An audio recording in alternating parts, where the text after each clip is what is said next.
Shalom adik semuanya, apa kabar semuanya? Luar biasa, dahsyat, yes, yes, yes. Oke, sekarang kembali dengan Rosa, Kak Fena dan juga Kak Kevin. Ada Kak Gita dan Kak Tina juga sebagai musik. Kita mau sama-sama ibadah minggu ini. Sebelum itu kita mau angkat satu lagu pujian, yaitu Bukan Sembarang Pekerja. Oke, adik tahu ya lagunya ya? Yuk kita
dan oleh kasih karunia telah dimenangkan dengan cuma-cuma karena penebusan dalam Kristus Yesus. Nah, adik-adik, ditunggu ya video-videonya. Yang sudah hafal jangan lupa kirim ke kakak-kakaknya. Terima kasih. Oke, terima kasih Kak Titin sudah membawakan Al-Qur'an. Semoga adik-adik bisa mempelajarinya juga ya. Ditunggu juga video menghafal ayat Qur'annya. Oke adik-adik. Nah, sekarang kita mau sama-sama menyanyi dari jemaat nomor 467, Tuhanku bila kawanku. Yuk Kak.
Cerita Yunus di perut ikan besar.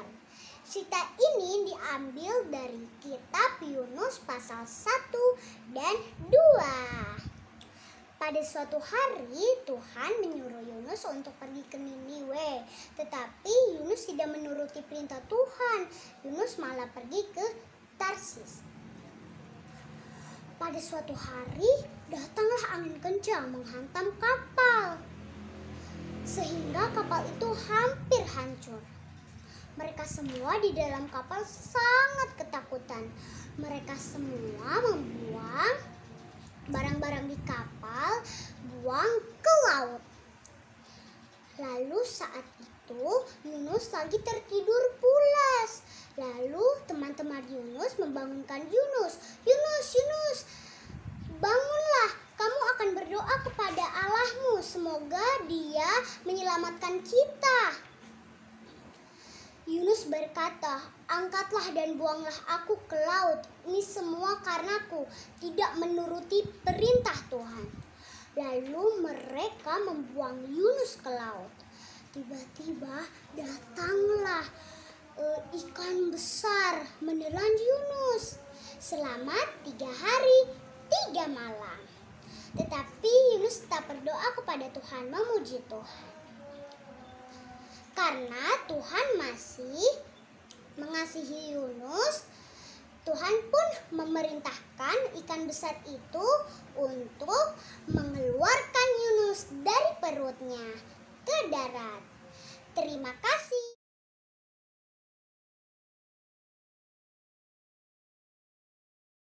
Nah, adik-adik kembali lagi dengan Kak Ocha memberikan warta Parkeon sekolah minggu. Yang pertama adalah kakak mengingatkan adik-adik bahwa Parkeon sekolah minggu kita tanggal berapa adik-adik? Tanggal 21 Maret 2021. Nah, adik-adik yang nama-namanya sudah kakak share di grup, yang sudah kakak beritahu, itu datang ke gereja.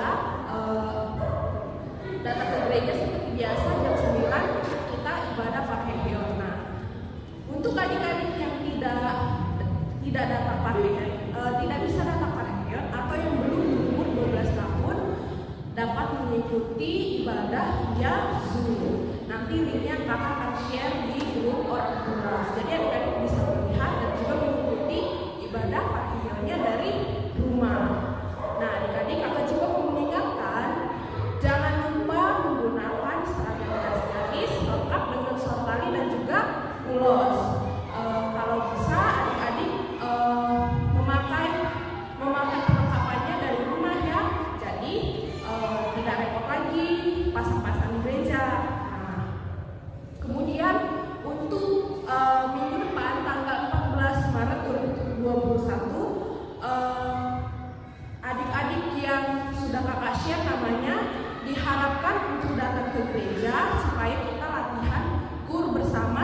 berakhir dengan kapita ya.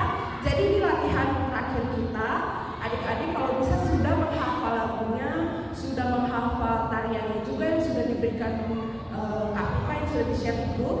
Jadi nanti kita di gereja tinggal menyamakannya saja. Oke adik-adik, itu saja warta kita pada minggu ini. Terima kasih adik-adik, tadi kita sudah mendengarkan warta sekolah minggu.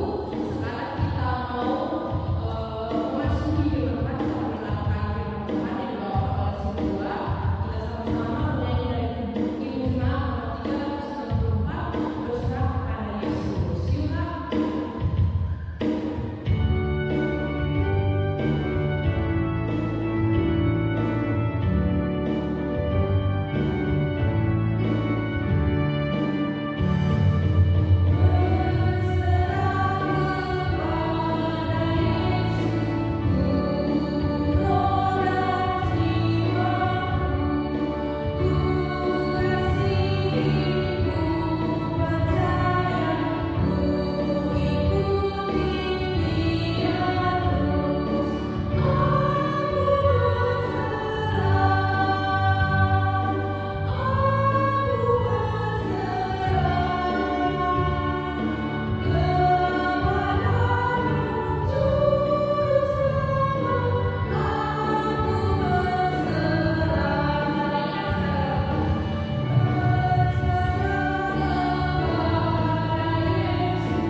Shalom, selamat hari Minggu. Apa kabar adik-adik, anak-anak sekolah minggu? Salam sehat. Baik, mari kita sebelum membaca firman Tuhan, kita berdoa. Damai sejahtera Allah Bapa yang melampaui segala akal, itulah yang menyertai dan menyinari hati saudara-saudara sekalian. Di dalam nama Yesus Kristus Tuhan kita. Amin.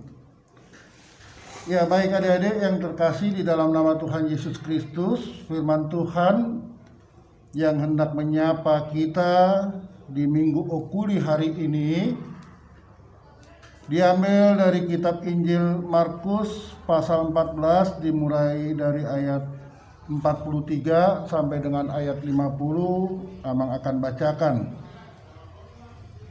Waktu Yesus masih berbicara, muncullah Judas, salah seorang dari ke-12 murid itu, dan bersama-sama dia serombongan orang yang membawa pedang dan pentung. Disuruh oleh imam-imam kepala, ahli-ahli Taurat dan tua-tua. Orang yang menyerahkan dia telah memberitahukan tanda ini kepada mereka. Orang yang akan kucium itulah dia. Tangkaplah dia dan bawalah dia dengan selamat. Dan ketika ia sampai di situ, ia segera maju mendapatkan Yesus dan berkata, "Rabi," lalu mencium dia. Maka mereka memegang Yesus dan menangkapnya. Salah seorang dari mereka yang ada di situ menghunus pedangnya, lalu menetapkannya kepada hamba imam besar, sehingga putus telinganya. Kata Yesus kepada mereka, "Sangkamu aku ini penyamun, maka kamu datang lengkap dengan pedang dan pentung untuk menangkap aku? Padahal tiap-tiap hari aku ada di tengah-tengah kamu mengajar di bait Allah, dan kamu tidak menangkap aku.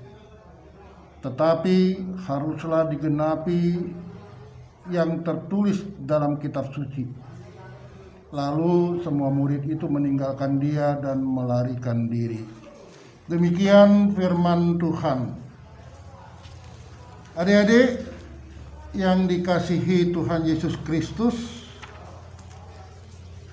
renungan kita pada Minggu Opuli ini diberi judul Yesus ditangkap.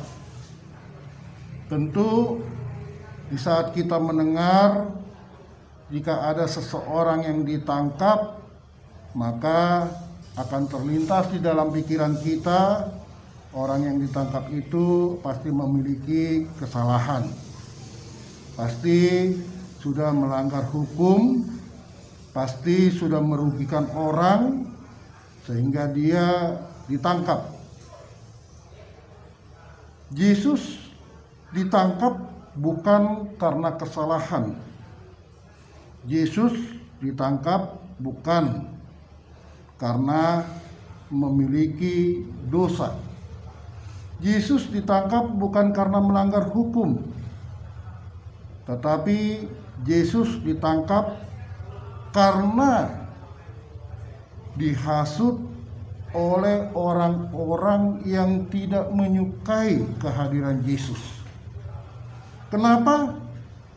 Karena Yesus selalu memberitakan tentang kebenaran Tuhan di dalam kehidupan umat manusia. Sehingga banyak orang, dalam hal ini para imam-imam, merasa mereka telah dalam tanda kutip tersaingi oleh kehadiran Yesus, sehingga mereka bersepakat untuk menangkap Yesus dan membawa Yesus ke hadapan mahkamah agama. Adik-adik, peristiwa penangkapan Yesus adalah awal dari penderitaan yang akan dialami oleh Yesus. Yang mana penderitaan yang akan dialami oleh Yesus bukan penderitaan karena kesalahan yang dia lakukan, melainkan penderitaan yang akan dialami oleh Yesus itu karena dia ingin menggenapkan rencana Tuhan tentang keselamatan yang Tuhan berikan kepada umat manusia. Oleh karenanya, di dalam masalah penangkapan ini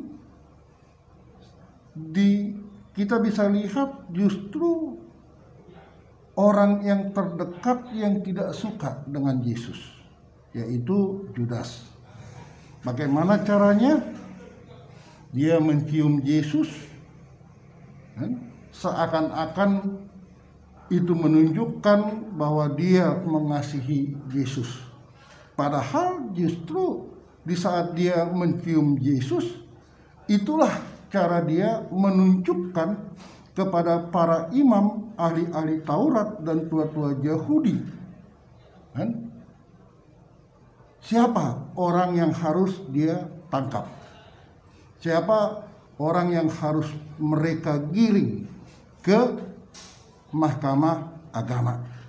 Artinya ciuman yang dilakukan oleh Judas bukanlah ciuman karena kasih, tetapi ciuman yang dilakukan oleh Judas adalah ciuman sebuah pengkhianatan. Karena apa? Karena Judas telah dirasuki oleh keinginan dagingnya. Dia dibutakan oleh cinta akan uang, sehingga dia rela mengkhianati Yesus, dia rela menjual Yesus hanya untuk kesenangan dirinya sendiri. Nah, dari sini apa yang bisa kita lihat adik-adik? Yang pertama, kita diajarkan oleh firman Tuhan untuk menjauhi karakter atau sifat seperti si Judas, yang tidak tahu membalas kebaikan dengan kebaikan, tetapi justru membalas kebaikan dengan kejahatan. Karakter atau sifat Judas ini bisa terjadi di tengah-tengah kehidupan kita, di saat kita terlena oleh hal-hal yang menduniawi, sehingga membuat kita tidak mampu dalam tanda kutip menunjukkan kasih yang murni kepada orang yang mengasihi kita. Tentu dalam hal ini orang yang sangat mengasihi kita seperti Yesus mengasihi kita adalah orang tua kita. Ya. Karena apa? Karena merekalah orang yang pertama yang menemui diri kita sejak kita lahir ke dunia. Dialah yang memelihara kehidupan kita sejak kita lahir ke dunia. Artinya kasih yang dilakukan oleh orang tua itu tidak perlu diragukan lagi. Oleh karenanya kita sebagai anak-anak harus membalas kasih tersebut dengan kasih yang murni. Yang pertama. Yang kedua, bagaimana kita meneladani kasih Yesus?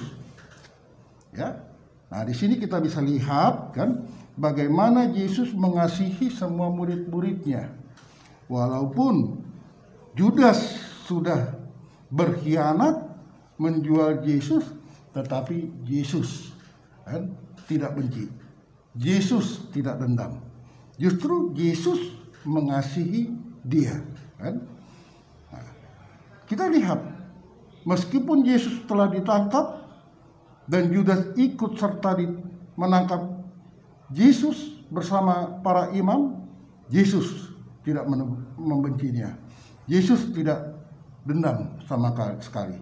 Bahkan Yesus menegur salah seorang muridnya, yaitu Simon Petrus yang menghunuskan pedangnya. Supaya apa? Supaya mereka benar-benar mau tetap merendahkan hati, karena kasih Allah tidak pernah berkurang di dalam kehidupan umat manusia. Dan kasih itulah yang harus kita tunjukkan di dalam setiap kehidupan kita sehari-hari, terlebih kepada orang-orang yang mengasihi kita. Yang ketiga, karena Yesus begitu mengasihi, maka firman ini mau mengajak kita jangan pernah meninggalkan Yesus. Jangan pernah meninggalkan Yesus. Kenapa? Karena jika kita meninggalkan Yesus, maka kita menolak kasih-Nya. Tetapi di saat kita mau hidup di dalam Dia, mau hidup di dalam pengajarannya, mau hidup di dalam tuntunannya, maka disitulah kita akan merasakan bagaimana Yesus sangat mengasihi kita.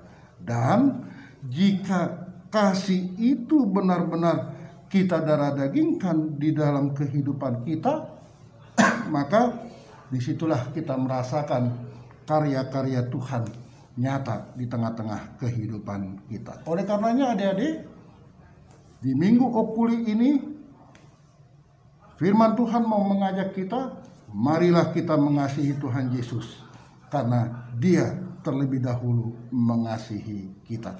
Jangan pernah ragu untuk mengasihi Dia. Amin. Kita berdoa. Terima kasih Tuhan atas firman yang Tuhan telah sampaikan kepada kami melalui firman-Mu, sehingga kami boleh mengerti kasih yang bagaimana yang sudah kami terima dari Tuhan. Kasih yang sempurna, kasih yang memberikan kehidupan, kasih yang memberikan kebahagiaan di dalam hidup kami. Oleh karena Bapa, biarlah kasih itu boleh berbuah di dalam hidup kami. Kami boleh menunjukkan kasih kepada sesama seperti Engkau mengasihi kami. Berkati firman-Mu, berkati kami Tuhan, anak-anak-Mu, berkati orang tua kami dalam setiap pekerjaan mereka. Tuhan tuntun mereka sehingga melalui pekerjaan mereka kasih Tuhan semakin mengalir di dalam kehidupan mereka melalui berkat-berkat yang berlimpah. Terima kasih Tuhan, di dalam Kristus Yesus kami berdoa. Amin.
Baik adik-adik, mari kita berdoa untuk menyerahkan persembahan kita kepada Tuhan. Ya Allah Bapa kami yang di surga, kami mengaku bahwa Tuhan adalah sumber dari segala karunia yang melimpah dalam kehidupan kami masing-masing. Sebahagian daripada karunia itu kami serahkan kembali sebagai persembahan kepada Tuhan. Terimalah dan berkatilah persembahan umat-Mu ini, agar dapat kami pergunakan untuk pekerjaan dan pelayanan kerajaan Tuhan di dunia ini. Bukalah hati kami untuk mengenal betapa banyak berkat dan karunia yang kami peroleh dari Tuhan, supaya kami senantiasa bersyukur kepadamu. Di dalam nama Yesus Kristus Tuhan kami. Amin. Mari kita bersama-sama mengucapkan doa Bapa kami. Bapa kami yang di sorga, dikuduskanlah namamu, datanglah kerajaanmu, jadilah kehendak-Mu di bumi seperti di sorga. Berikanlah kami pada hari ini makanan kami yang secukupnya, dan ampunilah kami akan kesalahan kami, seperti kami juga telah mengampuni orang yang bersalah kepada kami. Dan janganlah membawa kami ke dalam percobaan, tetapi lepaskanlah kami daripada yang jahat, karena Engkau punya kerajaan dan kekuasaan dan kemuliaan sampai selama-lamanya. Amin. Tuhan memberkati engkau dan melindungi engkau. Tuhan menyinari engkau dengan wajah-Nya dan memberi engkau kasih karunia. Tuhan menghadapkan wajah-Nya kepadamu dan memberi engkau damai sejahtera. Amin.